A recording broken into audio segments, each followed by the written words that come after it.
Hey everybody, it's MiaMor, and this video is an interview. It's an interview of what I like to call one of my soul friends that I met here in Korea while living abroad. We've known each other for almost a year, but we're kind of, we like to say we're on the same, I guess, vibrational level, if you will. So I will let her introduce herself. Okay, hi, my name is Ebony Chante. Like MiaMor said, I'm currently in South Korea. I'm a Gemini. I have a crazy, not crazy, but I have a unique childhood upbringing, which probably led me to South Korea. I love socializing, reading a lot of books. I definitely love watching a lot of documentaries, and probably a lot of stuff that I shouldn't be watching, and that's basically me. How would you describe yourself to someone new? Like, what would you want them to know about you for someone who's just meeting you? I'm easy to talk to. So the first thing that I want you to know is that I'm down to earth. I'm not judgmental, so you basically can talk to me about anything. I don't want to seem like I'm bragging, but I kind of have a little bit of knowledge about almost any subject. Okay. So anybody, that kind of makes me a little more diverse to talk to almost anybody. I don't get, I used to, but I don't anymore get too passionate where I'm angry at conversations that are a little taboo, like religion and things like that. So that's what I would like you to know. I'm very caring, very considerate, so I'm always considering your feelings and everyone's feelings in a situation. And since I'm a Gemini, I guess on a solar solstice, what is it called? I don't even know how to say it. I guess a Gemini through the sun signs. It allows me to play like devil's advocate, so like that just makes me a communicator. Okay. Do you have a personal philosophy? Yeah. Well, kind of. My personal philosophy would be that life is a risk. Okay. And you have people that are willing to take high risk and accept the consequences, whether they're good or bad. You know, the consequences can equal experience. And then you have the people that will take little to no risk and will never understand the experience, which will hinder their growth. So what do you think makes a person a higher risk taker than another person? Open-mindedness. Okay. People that are a little more open-minded tend to have a higher risk streak. They tend to want to be those people that will take the opportunity of travel, or maybe will turn down $1 million occupation for a job that, you know, maybe is a little more fulfilling in a different compartment. Those are higher risk takers. People that are kind of one-track minded, which is not always bad. I mean, that's just some personalities. They don't tend to take a higher risk. They tend to stay on the same road the whole time, which can hinder their growth in a lot of aspects of life. Yeah. Okay. Speaking of traveling, where have you traveled, and do you have any future plans or future places that you want to travel to? Yeah, okay, so of course I live in South Korea. I've lived in England, I've been to Germany, France. I've definitely been to Vietnam, Taiwan, Thailand. And that's all places I think I've been. I'm probably missing something. But I'm definitely planning a trip to Ghana, to Africa for Christmas. I'm supposed to go to the Philippines in April. Oh, I've been to Japan, but I'm going back to Japan. And then I might be going to Indonesia, Bali, in September. And those are basically for 2014. Those are of course I'm going back to the States in the summer, which that's funny because now it's a vacation instead of a livelihood. So those are places. I don't know, 2015 is about to be grand though. Maybe a trip every 2 months or something. It is clear that you have traveled a lot. What would you say, what has travel done for you or to you as a person, and as I guess a development component to the person that you are? Ooh, traveling is in my blood. So I never got to be one of those kids that have a hometown. Right. Like I don't get to go back to a place and be like, oh, I remember when we were in the 3rd grade and I met people almost every year of my life in either a different state or a different continent. So traveling defined me. It changed my outlook on how I looked at people. Because I didn't always have the same people around me. I didn't get to have a concrete idea of people. Okay. You know what I mean? So I guess that it made me appreciate like life and people a little bit more and understanding, because I always had to adapt. So traveling just allows you to become that open-minded risk taker a little bit. And since it's in my blood, that it's just a second nature. It's natural to meet random different people with different backgrounds, different attitudes, different theories, and it makes life great. So in your introduction, you spoke a little bit about taboo topics and being very passionate about conversations surrounding them. And like I said, we consider ourselves, you know, soul sisters, vibrational, same levels, which leads me into metaphysical understandings of different aspects of life or theories or teachings that we've been taught. You know, we've had conversations about, you know, metaphysical understandings about different things, and so without giving too much, I want to ask you, when was the first time that you understood the world as it is to be different than how it's taught? Like when do you think the beginning of your metaphysical understanding of things? When did that begin, or when did that become conscious to you? You know what I mean? Yeah. Like, yeah, I understand. Oh, this is different, and then this is what it is. Yeah. When it became conscious, so it's always been with me. Like I've always had sparks. I've always had someone to spark something in me that would make me take the time to look back. But of course, you know, when you're younger, you are caught up in societal thinking. It took college. It took college for me to consciously awaken into, hey, this is not what it is. I guess to give a little background. I was brought up in this church that was very serious about being the only right spiritual and religious facility on the planet. Right. Like they were very convinced that they were the only people like getting into heaven, and everyone else was going at this place called hell.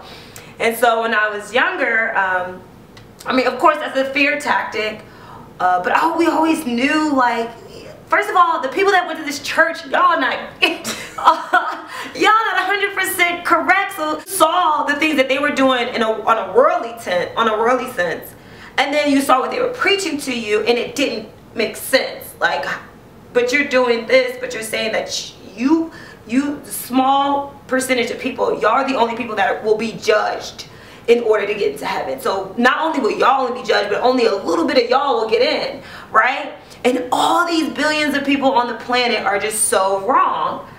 That was the spark, but I didn't know what that was. I couldn't, no one gave me a word to say consciousness, or it was just one of those, you know, what does that mean? I guess I'm odd or something. And then, you know, I had a grandmother who I loved to death, but you know, she would say, you can't question God. And I think that was a thing that stuck with me until I got to college, to understand what she meant, and to understand that I was breaking into consciousness. That was the beginning. So when I hit college and I met other people, when I would say something and they labeled it as like, oh, it's conscious thinking, and I really ran into more and more people that started to think alike, that's when I tapped into, oh, the world was never taught like this, and this is the matrix. I'm either taking the red or blue pill to figure out what's real and what isn't. So you say you had that spark when you were very little, and so a lot of people, I guess, are around our age will say kind of the same thing, but do you attribute any of your travels to have influenced the way that you see the world? Like, has travel given you certain knowledge and certain exposure that you would otherwise have never been privy to, I guess, to help develop that spark that you originally had? Of course. That just comes from people that I met traveling, and their ideologies on life. They spark that consciousness in you. People don't realize, well, with me, every time you say something, you leave it with me. So it's just more and more pieces of my life puzzle. And so I definitely attribute, traveling is what made me identify the spark. You know, the fact that people were sparking me in different regions and different areas was because I had to travel somewhere else, meet someone else to spark maybe something that I did when I traveled 3 years ago or something like that. Oh, that's what that person meant, to link him to this. It's almost like traveling is like, I remember Where in the World is Carmen Sandiego? And you had to find her, but in order to find her, you had to run into those random people. And they'd be like, oh, you know, and they give you like some type of steps hint. Along the way. Yeah, like that's how I feel about traveling. It's almost like Carmen Sandiego is the piece of life, or the answer to life. And in order to find her, you have to travel and meet different people and get their understanding and their hints to life to get to the bigger piece of Carmen Sandiego. And that's how I feel about traveling. Now, I did one video on my channel, and it's called Why I Dropped Out of Graduate School. And as you can guess, I've had a lot of different comments. The comments that really stand out to me are those that are like, I'm so happy I found this video, you're so inspiring, I'm so conflicted. What advice would you give someone who's contemplating traveling, or as opposed to getting a secure job or going to graduate school, or something that feels concrete and secure to them, as opposed to traveling, taking that time to go see the world? I don't want to sound like Kanye West when I go around questions, but I like to like lead up to the answer. I have a younger brother, and this is not, you know, college or graduate school. He's supposed to be in college. And I have, you know, my parents, they're really big on, it's the way of life, right? College is just cliche, like you just have to do it, like it follows a pattern. You leave high school, you go to college, you go to grad school, you get a better job, da da da. And I don't agree at all. But I believe that that's my theory. Someone else's theory needs to be to actually ask themselves why. Where is going to grad school a concrete answer to the, or, you know, solution to the question that they're having? Is traveling a concrete answer to the question that they're having? Grad school, and you know what's crazy is grad schools don't want to accept people that haven't had a chance to experience life. I did business. I did the same thing. I dropped out at grad school because it was like, oh, you did? I didn't know that? Yeah. Okay. I did drop out. I did one class and was like, peace guys, this is not for me right now. Right. And but what I learned, especially because one of my past jobs was being a recruiter for grad schools and stuff like that, was that grad schools are the most, I guess, high candidates or prioritized candidates are the ones that have the experience. And experience to me isn't just you went to school, you got out, you had a job, and now you realize you want to go back to school. It's all type of experience. Traveling, open-mindedness. We're living in a globalized society.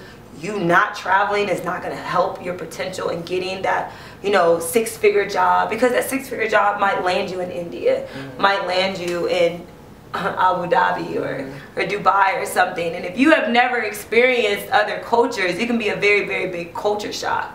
And your $1,000 that you spent in grad school just went down the drain, basically, because you can't really use it. So to me, I think to answer that question is to really ask yourself, is grad school the concrete solution to the question that you have?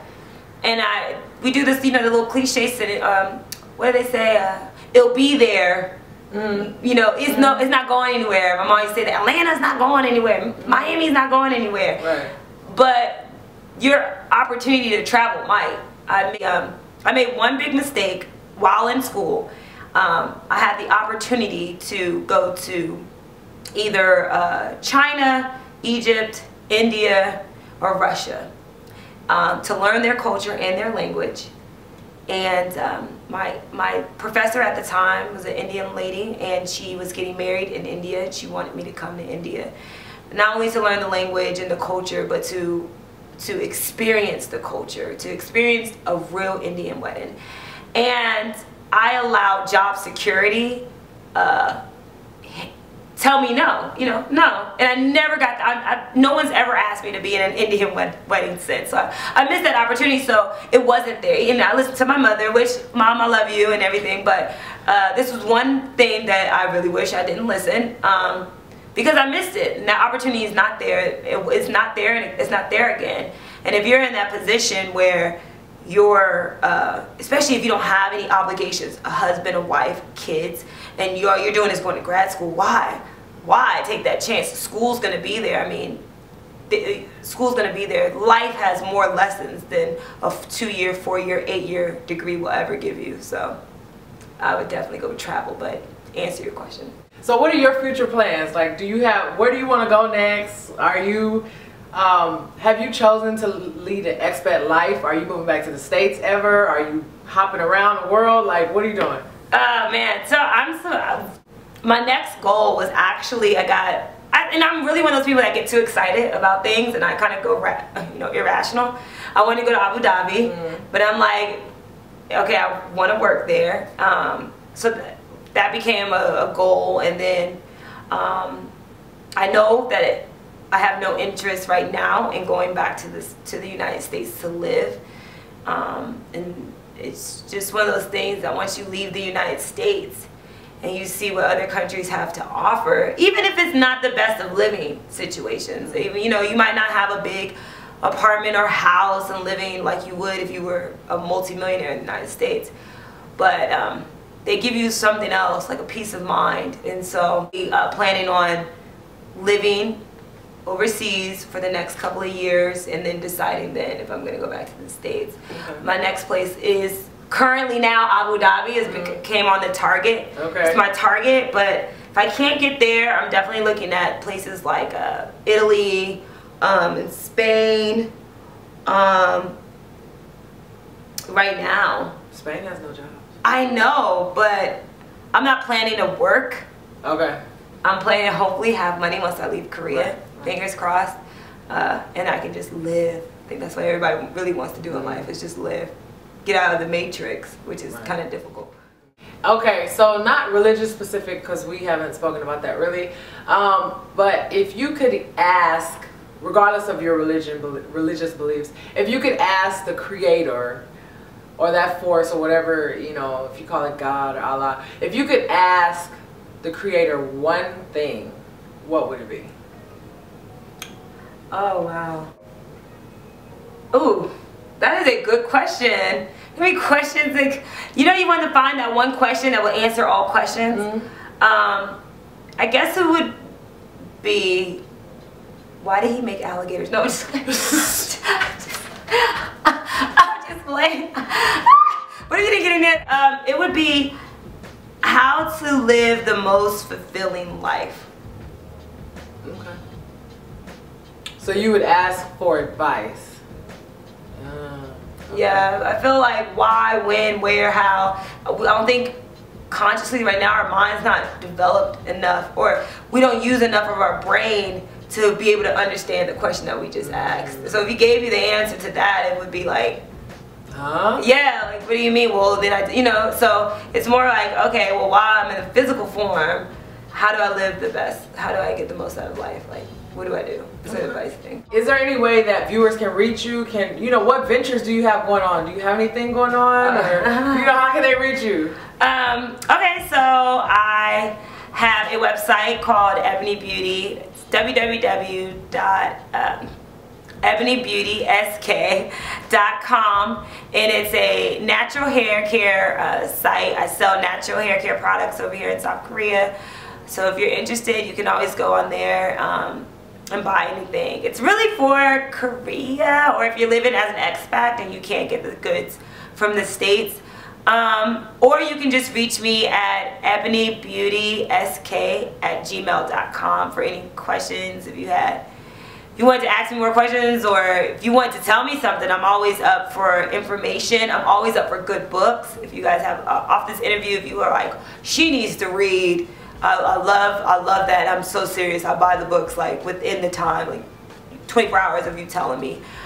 Anything like that, you can always send me 24/7. I always reply within 24 hours because I am in Asia and I don't know where you are. So, yeah, that's it. That's it? Yeah. Okay, well, thank you. No, thank you. For answering all my questions. You're welcome. And I'll see you guys next time. Thanks for watching. Bye.